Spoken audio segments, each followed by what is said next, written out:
All right, ladies and gentlemen, it's going to be a mini doc of what really happened between Jay-Z and Dame Dash. Because, before Roc Nation, before Beyonce, before Jay-Z became the first hip-hop, first billionaire, there was Rockefeller Records. And at the center of the empire, there were two men. Jay-Z, as you all know, cool, quiet hustler, lyrical genius. And Dame Dash, you most definitely know nowadays as the fearless Harlem businessman who believed in absolutely no one. They went from best friends to business partners to not even speaking again. So, ladies and gentlemen, what really happened between Jay-Z and Dame Dash? Let's rewind and where it all started. In the mid-1990s in New York City, Jay-Z was rapping the Marcy Projects. But guess what? The industry didn't want him. Labels think he was too old, too street, or just not commercial enough. But guess what? Then comes Dame Dash. Harlem born, flashy, ambitious, and built for the hustle. Dame for sure saw something in Jay-Z that others didn't see. They said, if they won't sign him, we'll sign him ourselves. And that's how Rockefeller Records was born. Jay-Z, Dame Dash, and Kareem Biggs, three underdogs who believed they could outsmart the entire industry, and somehow, guess what? They did. In 1996, they dropped Reasonable Doubt. It wasn't a huge commercial hit right away, but it became a street classic, a blueprint for luxury rap before luxury rap existed. By the late 1990s, Jay-Z was untouchable. Hard Knock Life, The Blueprint, and The Black Album. One hit after another. Rockefeller was printing money, literally. Signing stars like Beanie Sigel, Memphis Bleek, Cam'ron, and obviously one of the best producers out there right now. Well, for a couple years already. For a decade more. Kanye West. And Dame, he was the face, he was the movement. Loud, brash, loyal, and ready to fight for his artists. He turned confidence into a brand and arrogance into marketing strategy, and it worked. Rockefeller wasn't just a label anymore, it was a lifestyle. It was champagne, diamonds, mink coats, street loyalty, all in one. They were living like rap royalty. And honestly, even the interns were wearing designers. Ladies and gentlemen, as you know, what goes up must come down. But as the money came in, the cracks started to show. Dame's fearless personality, the same energy that built Rockefeller, started to cause problems. He cursed out executives, rejected deals, and called out people publicly. It made them respect the streets but hating the boardrooms.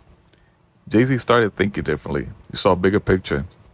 Not just music, but global influence, partnerships, branding. He wanted to evolve from rapper to mogul.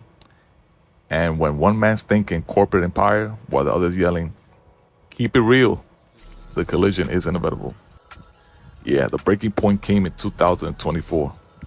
Def Jam bought Rockefeller Records and Jay-Z was appointed president of Def Jam.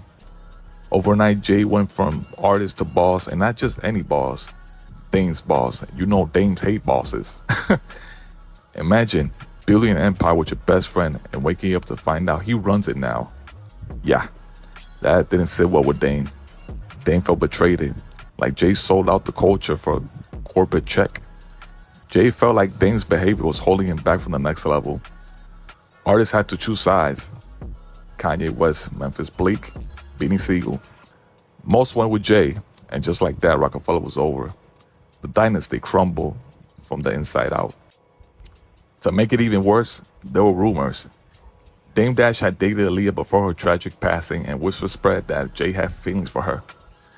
Nobody ever confirmed it, but tensions between two men grew even deeper. At that point, it wasn't about money anymore.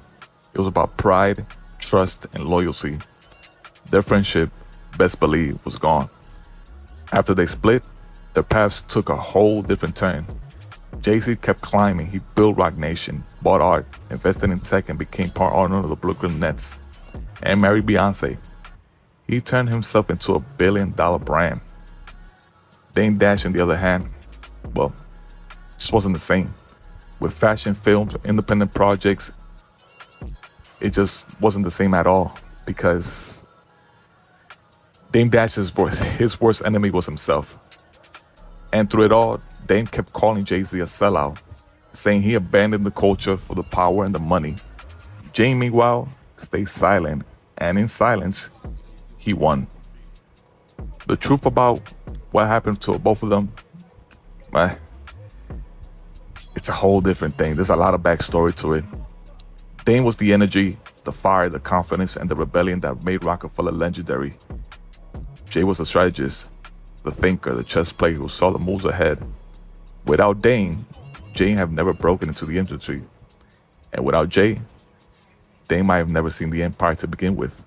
Together they built something, the definition of a generation, and proved hip-hop could be bigger than music. But ego, pride, and different visions turned brothers into enemies. So ladies and gentlemen, so why did Jay-Z and Dame Dash really fall out? It wasn't just business, it was just betrayal. It was two men chasing the same dream until one outgrew the other. They changed hip-hop forever. But at the end, not even the rock could last forever. This was the fall of Rockefeller, Jay-Z, and Dame Dash. Two kings who built an empire and paid the price for it.